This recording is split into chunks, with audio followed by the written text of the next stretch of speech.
যে group C এবং group D result সম্বন্ধে উনি কি বললেন। উনি বলছেন যে রেজাল্ট তো রেডি, কিন্তু এখন বর্তমানে পাবলিশ করা হবে না। কারণটা কি? কারণটা সুপ্রিম কোর্টের রায় যে দিয়েছি, এই যে 9, 10 এবং 11, 12 নিয়োগ সংক্রান্ত কিন্তু পুরো প্রসেসটা কমপ্লিট করতে হবে 31 আগস্ট 2026 তারিখের মধ্যে।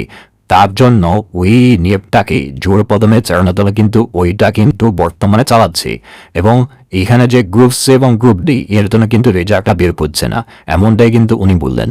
এবার একজন সাংবাদিক এখানে প্রশ্ন করলেন যে কোনো কি টাইমলাইন রয়েছে, মানে কোন ডেটের মধ্যে প্রকাশ করা হবে কিংবা কোনো কিছু।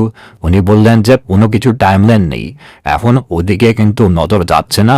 বর্তমানে নজরটা কোথায়? 9, 10 এবং 11, 12 এর প্রসেসটাকে কমপ্লিট করতে হবে এবং কোনো টাইমলাইন কিন্তু বলা হয়নি।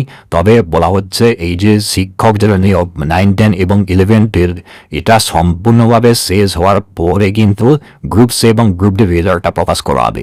তো এখন কিন্তু বর্তমানে এইটা কিন্তু অনেকের জন্য খারাপ খবর, কারণ এখানে রেজাল্টটা পাবলিশ হচ্ছে না, সবাই কিন্তু বসে রয়েছে। এখানে কিন্তু অবশ্যই রেজাল্ট পাবলিশ হতে অনেকটাই সময় যাবে মনে হচ্ছে, কারণ এখানে যেহেতু 31 আগস্টের মধ্যে এখানে এই রিক্রুটমেন্ট প্রচেষ্টা কমপ্লিট করবে, তো 31 আগস্টের মধ্যে কমপ্লিট হতে পারে আবার নাও হতে পারে। কারণ উনি বললেন যদি 31 আগস্টের মধ্যেই এই রিক্রুটমেন্ট প্রচেষ্টা না কমপ্লিট করতে পারে, অবশ্যই সুপ্রিম কোর্টের তরফ থেকে একটা টাইম চাওয়া হবে, যাতে একটা টাইম দেওয়া হয়, মানে সুপ্রিম কোর্টের তরফ থেকে যেটা টাইম দেওয়া হয়েছিল ওই টাইমটা একটু যেন বাড়িয়ে দেওয়া হয়, এবং তার জন্য কিন্তু অবশ্যই ওখানে কিন্তু বলা হলো।